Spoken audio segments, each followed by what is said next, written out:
యేసుక్రీస్తుల వారు శిలువపై పలికిన 4వ మాట.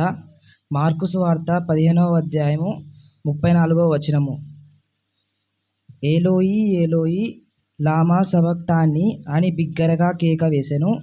ఆ మాటలకు నా దేవా నా దేవా నన్ను ఎందుకు విడిచితివని అర్థము.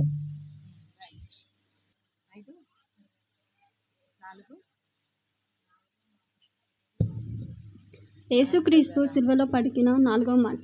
అది ఏమనగా మత్తయి సువార్త 27వ అధ్యాయం 46వ వచనం. ఇంచుమించు 3 గంటలప్పుడు యేసు ఏలీ ఏలీ లామా సబక్తా అని బిగ్గరగా కేక వేశాను. ఆ మాటకు నా దేవా నా దేవా నన్నెందుకు విడిచితివి అని అర్థం. ఆమెన్. స్తుతి స్తుతి స్తోత్రం స్తోత్రం స్తోత్రం నాయన. కృపగల రాజా, ప్రేమల తండ్రి యేసు నీకు వందనాలు, స్తోత్రాలయ్యా. ఈ గుడ్ ప్రేయర్ సందర్భంగా నా తండ్రి మమ్మల్ని కూర్చున్నందుకు నీకు లెక్కలేనట్టు స్థుతులు స్తోత్రాలు చెల్లించుకుంటున్నాం రాజా. అయా మరణైన శిలువ ధ్యానములను ధ్యానించుకుంటూ నా తండ్రి నేను గణపరిచినాము నా ప్రభా, నీకు వందనాలు. పాటల బాగా స్థుతించినాము, గణపరిచినాము రాజా. అయా ఈ మధ్యకాల సమయంలో నా తండ్రి మమ్మల్ని ఏ బలహీనలు కాకుండా చేయమని అడుగుతున్నాను అయా. నీకు వందనాలు. నీ శిలువ ధ్యానం చేసుకుంటూ నా తండ్రి 3 గంటల సమయాన్ని బట్టి నీకు వందనాలు, స్తోత్రాలు ప్రభా. అయా మరణ అభిషేకించండి నాయన. యవనస్తుల ప్రభా నిలబెట్టుకున్నందుకు నీకు లెక్కలేని స్థుతులు స్తోత్రాలు. వాళ్ళ తల్లిదండ్రులను అభిషేకించండి. ఆ బిడ్డలు కూడా మంచి ఆరోగ్య శక్తి మరంగా నిలబెట్టుకున్నందుకు నీకు లెక్కలేని స్థుతులు స్తోత్రాలు. ఒక్క మాటే కాదు ప్రభా, ప్రపంచానికి మొత్తానికి నాయన సాక్షులుగా నిలబెట్టక అభిషేకించమని అడుగుతున్నాను రాజా. నీకు వందనాలు, స్తోత్రాలయ్యా. నీ ప్రేమమూర్తి దయామూర్తి నా తండ్రి, మేము చేసిన పాపలు అపరాధులు మమ్మల్ని క్షమించిన నా తండ్రి. వీరేమి చేయించున్నారు వీరెరుగురు కనుక వీళ్ళు క్షమించమన్నావయ్యా. మమ్మల్ని క్షమించినందుకు నీకు లెక్కలేనటి స్థుతులు స్తోత్రాలు చెల్లించుకుంటున్నాము. బిడ్డలు అభిషేకించండి. ఇప్పుడు చెప్పబోయిన బిడ్డను దీవించి ఆస్వాదించమని, మమ్మల్ని క్షమించమని మాకు దగ్గర ఏమున్నది నా తండ్రి. మా స్తుతి ఆరాధన నీకే సమర్పించుకుంటూ నీకే స్తుతులు స్తోత్రాలు చెల్లించుకుంటూ నా రక్షణ యేసయ్య పరిశుద్ధ నామంలో స్తుతించి అడిగి వేడుకుంటున్నాం తండ్రి. ఆమేన్. ముఖ్యంగా దేవునికి నా వందనాలు చెల్లించుకుంటున్న ఈ 2024 సంవత్సరములో దేవుడు నాకు తాను సిలువలో పలికిన 4వ మాటను ధ్యానించుటకు ఈ అవకాశం ఇచ్చినందుకు దేవునికి వేలాది వందనాలు చెల్లించుకుంటున్నాను. అదే విధముగా నాకు ఈ అవకాశం ఇచ్చిన పాస్టర్ అంకుల్కి, పాస్టర్ ఆంటీకి నా వందనాలు చెల్లించుకుంటున్నాను. కూడి వచ్చిన మీ అందరికి నా వందనాలు చెల్లించుకుంటున్నాను. దేవుడు సిలువలో పలికిన 4వ మాట ఏమనగా మత్తయి సువార్త 27వ అధ్యాయం 46వ వచనము. ఇంచుమించు 3 గంటలప్పుడు యేసు ఏలీ ఏలీ లామా సబక్తా అని బిగ్గరగా కేక వేశాను. ఆ మాటకు అర్థము దేవా దేవా నన్నెందుకు విడిచితివి అని అర్థము. ఈ విధంగా మనము 4వ మాటలో చూసినట్లయితే ఏలీ ఏలీ అనేది ఒక అరబిక్ పదము. దేవుడు సిలువలో 9 గంటలకు వేలాడబడిపోయినప్పుడు ఇంచుమించు 9 గంటల నుంచి 12 గంటల వరకు యేసుక్రీస్తు వారు 3 మాటలు అనేవి సిలువలో పలికారు. 12 గంటల నుండి 3 గంటల వరకు మిగిలిన 4 మాటలు అనేవి సిలువలో పలకడం జరిగినది. దేవుడు సిలువలో వేలాడినప్పటి నుంచి దాదాపు 6 గంటలు సిలువ మీద యేసుక్రీస్తు వారు సిలువ వేయబడ్డారు. ఆయన సిలువలో మూడవ మాట ఏదనగా ఏలీ ఏలీ అనగా నా దేవా నా దేవా అని అర్థము. కానీ ఇక్కడ మనం చూసినట్లయితే తండ్రి ప్రతిసారి ఆయన తండ్రితో సంబోధించేటప్పుడు తండ్రి తండ్రి అని సంబోధించేవారు. కానీ ఇక్కడ చూసినట్లయితే నా దేవా నా దేవా అని అంటున్నారు ఇక్కడ. కానీ అందరూ ప్రభువు అప్పుడు ఏమనుకున్నారంటే ఏలీ ఏలీ అని అంటే ఏలీని పిలుస్తున్నారేమో అని అనుకున్నారు. కానీ అక్కడ పొరపాటు పడ్డారు. ఏలీ ఏలీ అంటే యూదుల విశ్వాసము ఏమిటంటే నీతిమంతులను కాపాడుటకు ఏలీ వస్తారని అనుకుంటారు. వాళ్ళ నమ్మకం అది. అలా మార్కు సువార్త 14వ అధ్యాయం 35వ వచనంలో చూసినట్లయితే యేసు ప్రభు కొంత దూరము సాగిపోయి నేల మీద పడి సాధ్యమైతే ఆ గడియను నా యొద్ద నుంచి తొలగించవలెనని ప్రార్థించాను. ప్రభువు దాన్ని గూర్చి అంటున్నారు ఏంటంటే లోక పాపము మొత్తము పాత్రలో తీసుకున్నప్పుడు ప్రభు ఈ మాటలు అంటున్నారు. ప్రభు ఎప్పుడు ఈ మాటలు అంటున్నారంటే, లోక పాపం మొత్తం ఒక పాత్రలో ఆయన దగ్గర తీసుకువచ్చినప్పుడు ఈ మాటలు అంటున్నారు, ఆ గడియ నా నుంచి తప్పించమని. కానీ ఇక్కడ మార్కు సువార్త 14వ అధ్యాయం 36వ వచనంలో చూసినట్లయితే అక్కడ ప్రభు తండ్రి మాటకు లోబడడం జరిగింది. ఆ, మన జీవితాల్లో చూసుకున్నట్లయితే మనం తల్లిదండ్రులకు విధేయులుగా ఉండకుండా, వాళ్ళు చెప్పిన మాటలు వినకుండా వాళ్ళకి ఎదురు చెప్తూ ఉంటాం. కానీ అది తప్పు. ఇక్కడ దేవుడు సిలువ వేయబడే కొద్ది గంటల ముందు కూడా తన తండ్రికి లోబడ్డాడు. ఏమని అంటున్నారంటే, ఈ గిన్నె నా నుండి తొలగించుము. ప్రభు తండ్రిని అడుగుతున్నారు ఏమని, ఈ గిన్నెని నా నుండి తొలగించమని. అయితే ఇది నీ నా ఇష్టము కాదు కానీ నీ చిత్త ప్రకారమే జరిగించమని అడుగుతున్నారు. ఇక్కడ మనం ఏం చేయాలంటే, ప్రతిసారి మనకి ఇష్టం వచ్చింది చేసుకోకూడదు. దేవుడి చిత్తము ఏదుందో అది తెలుసుకొని మన జీవితంలో దేవుని చిత్తము ఎలా జరగాలో అలా చేసుకోవాలి. మనకి ఇష్టం వచ్చింది చేస్తే మనం అది డెస్టినేషన్ ఎక్కడికి వెళ్ళిదో తెలియదు. ఆయన చిత్త ప్రకారం చేసామంటే ఆయన మనల్ని ఎక్కడ ఉంచాలనుకున్నారో అక్కడ మనల్ని స్థిరపరుస్తారు. అక్కడ ఆయనను నా ఇష్ట ప్రకారము కాదు కానీ నీ చిత్తము నా యందు ఎలా ఉందో అలా జరిగించమని అడగాలి. దేవుడిని అడిగితే కానీ అప్పుడు మన యందు దేవుని ప్రణాళిక ఎలా ఉందో దాన్ని దేవుడు మనకు తెలియజేస్తాడు. అలాగే గలతీ పత్రిక 3వ అధ్యాయం 10 నుంచి 14 వచనాలు చదువుకున్నట్లయితే, ధర్మశాస్త్రము విధించిన క్రియలకు సంబంధులందరూ శాపములోనై ఉన్నారు.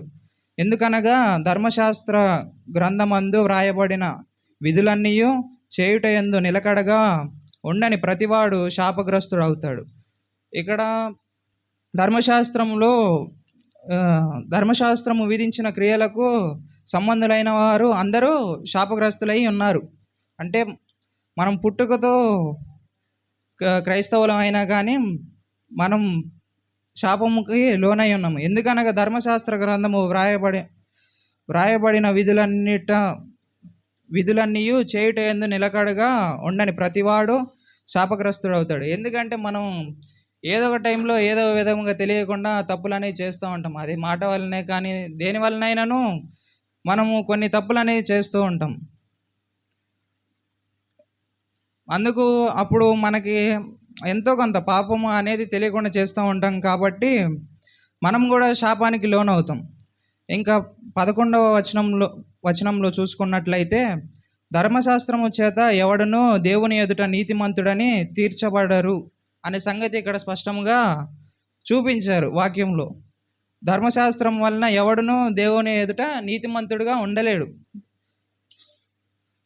ధర్మశాస్త్రము దేనిని చేయలేకపోయిందో దాన్ని యేసుక్రీస్తు వారు చేసి చూపించారు. ధర్మశాస్త్రం అనేది కొన్ని చేసి చూపించింది, కానీ దేనినైతే ధర్మశాస్త్రము చేయలేకపోయిందో దాన్ని దేవుడు చేసి చూపించారు. ఏలయనగా నీతిమంతుడు విశ్వాసం మూలముగా జీవించును. 12వ వచనము చూసుకున్నట్లయితే, ధర్మశాస్త్రము విశ్వాస సంబంధమైనది కాదు కానీ దాని విధులను ఆచరించువాడు వాటి వలనే జీవించును. ధర్మశాస్త్రం అనేది విశ్వాసముకు సంబంధమైనది కాదు, కానీ దాన్ని అనుసరించినట్లయితే మనం కూడా విశ్వాసంలో బలపడవచ్చు. ఆచరించిన వాడు వాటి వలనే జీవించును అని లేఖనంలో ఇక్కడ స్పష్టంగా రాసి ఉన్నది.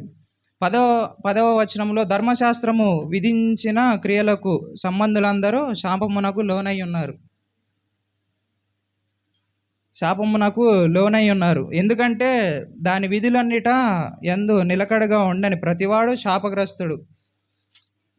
అలా ఉండని వాని ప్రతి వాని పాపము ప్రభువు మీద వేసుకొని సిలువలో మన పాపములన్నిటి ప్రకారము ప్రభువు ఒక పాపము మోసిన గొర్రెపిల్లలాగా మన కోసం సిలువలో బలి అయ్యారు. మూడవ మాట తర్వాత చూసుకున్నట్లయితే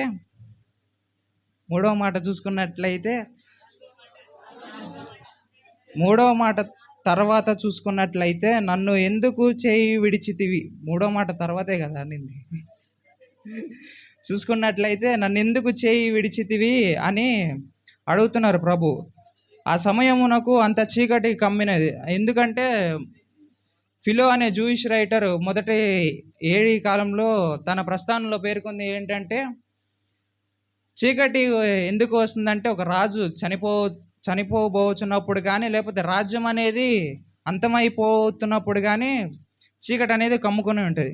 ఇంచుమించు 3 గంటల నుంచి 12 గంటల నుంచి 3 గంటల వరకు వెలుగు అనేది లేదు, మొత్తం చీకటిగా ఉంది. 3 గంటల నుంచి మంచి ఎండ ఉండే సమయము, కానీ దేశం అంతటా చీకటి, సూర్యుడు నల్లబడ్డాడు, భూకంపం కూడా అక్కడ వచ్చిందని మనం చూస్తున్నాము. ఇది ప్రవచనములలో ప్రవచించబడినది. ఈ భూకంపాలు జరుగుతాయి, ఇవన్నీ ప్రవచనములో ప్రవచించబడినాయి. అసలు తండ్రి ఎందుకు తన కుమారుని చేయి విడిచారు అంటే, యెషయా గ్రంథము 53వ అధ్యాయం 6వ వచనంలో చూసినట్లయితే, యెహోవా మీద మన అందరి దోషము ఆయన మీద మోపబడింది అని చూస్తున్నాం. మనం చేసిన పాపములన్నీ ఆయన మీద మోపబడినాయి కాబట్టి దేవుడు పాపముతో ఉన్న పాత్రని తీసుకొని తాగినప్పుడు మన పాపములన్నీ ఆయన మీద మోపబడ్డాయి కాబట్టి ఆ టైంలో దేవుడు చెయ్యి విడవలసి వచ్చింది. ఎందుకంటే దేవుడు చెయ్యి విడవకపోతే కుమారుని చంపడం అసాధ్యం, చనిపోలేడు కూడా, ప్రాణం కూడా పోదు. అలా యెషయా గ్రంథము 59వ అధ్యాయం 1వ వచనంలో చూసినట్లయితే, రక్షింపక నేరక ఉండునట్లు యెహోవా హస్తము కొరచగాలేదు. దేవుడు అప్పుడు కూడా తన కుమారుని కాపాడవచ్చు, కానీ ఎందుకు కాపాడలేదు? మన పాపములన్నిటినీ ఆయన మీద వేసుకొని మనలను నీతిమంతులుగా చేయుటకై ఆయన తన కుమారుని మన కోసం సిలువలో బలియాగం అవ్వమని చెప్పారు. యెషయా 53వ అధ్యాయం 10వ వచనంలో చూస్తే, అతని నలగొట్టకు యెహోవాకు ఇష్టమాయను. ఎందుకు?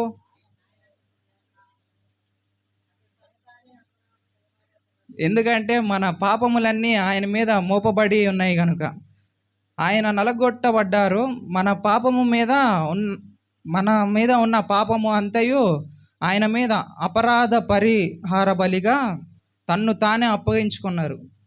మన పాపములను బట్టి ఆయన తనను తాను అప్పగించుకున్నారు. తండ్రి కుమారుల బంధము అక్కడ విడిపోయింది. తండ్రి కుమారులు అక్కడ విడిపోయారు, ఎందుకంటే చేయి వదిలేశాడు కదా దేవుడు. 4వ వచనము చూసుకున్నట్లయితే, 4వ మాటగా, నా దేవా నన్ను ఎందుకు చేయి విడిచితివని అక్కడ మాట పలకడం అనేది జరిగింది. యేసు ప్రభు శరీర వేదన అధికమవుచున్నందున ఇలాగూ ఆ మాట అనేది పలికారు.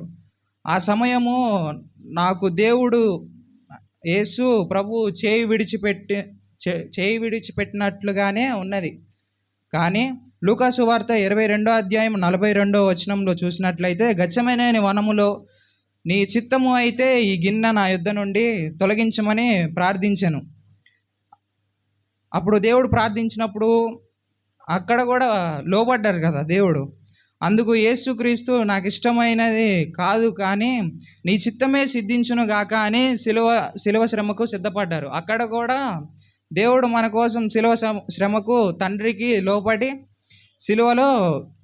శిలువ శ్రమకు సిద్ధపడ్డారు. మత్తయి సువార్త 26వ అధ్యాయం 53వ వచనం చూసినట్లయితే, ఈ సమయమున నేను నా తండ్రిని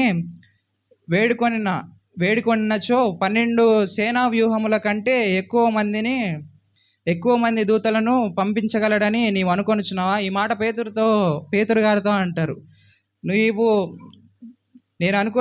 నా తండ్రిని నేను అడిగినచో 12 సేనా వ్యూహముల కంటే ఎక్కువ దూతల్ని నా తండ్రి పంపించగలడని నీవు అనుకొనుచున్నావా అని అక్కడ పేతురు గారిని అడుగుతారు.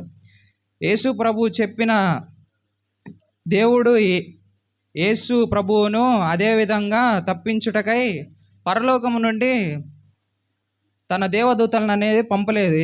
ఎందుకంటే అందువలన భరింపలేని వేదన శరీరమందు పొందుచు సిలువలో నా దేవా ఎందుకు చేయి విడిచితివని ఆ మాట పలికారు. యోహాను సువార్త 3వ అధ్యాయం 16వ వచనంలో చూసినట్లయితే, దేవుడు లోకమును ఎంతో ప్రేమించెను కనుక తన అద్వితీయ కుమారునిగా పుట్టిన వాని యందు విశ్వాసముంచు ప్రతివాడు నిత్య జీవం పొందినట్లు ఆయనను మనకు అనుగ్రహించెను. దేవుడు లోకమును ఎంతో ప్రేమించాడు కనుక లోకముపై ఉన్న తనకు ఉన్న అమితమైన ప్రేమను బట్టి దేవుడు తన ప్రియకుమారుని లక్ష్య పెట్టలేదు.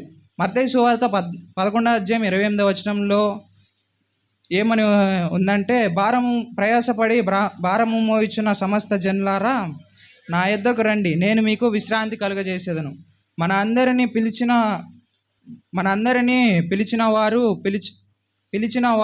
పిలిచాడు కాబట్టి మనం వెళ్ళకుండా ఉంటామా? ఇక్కడ ఉంటే ఎక్కడికి వెళ్తాం? నరకానికి వెళ్తాం ఈ లోకంలోనే ఉంటే.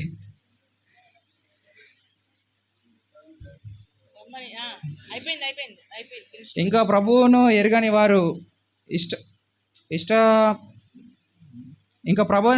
వారు ఎంతమంది అయితే ఉన్నారో వారికి ఇష్టం లేనప్పటికీ దేవుడి గురించి తెలుసుకున్నట్లయితే దేవుడు ఎంత శ్రమ పడ్డారో ఇక్కడ మీకు అర్థమవుతుంది. సిలువలో మీకై రక్తం ఎందుకు కార్చాడో ఇక్కడ అర్థమవుతుంది. అదేవిధంగా ఎంతమంది అయితే రక్షణ పొందలేదో వాళ్ళందరూ రక్షణ పొందాలని నేను కోరుకుంటున్నాను. ఇదే మిక్కిలి అనుకూల సమయము. దేవుడు నాకు ఇచ్చిన 4వ మాట, ఆయన సన్నిధిలో నిలిచి అందరితో పంచుకోవడానికి నాకు ఇచ్చిన అవకాశమును బట్టి దేవునికి మహిమ కలుగును గాక. మీ అందరికీ నా వందనాలు.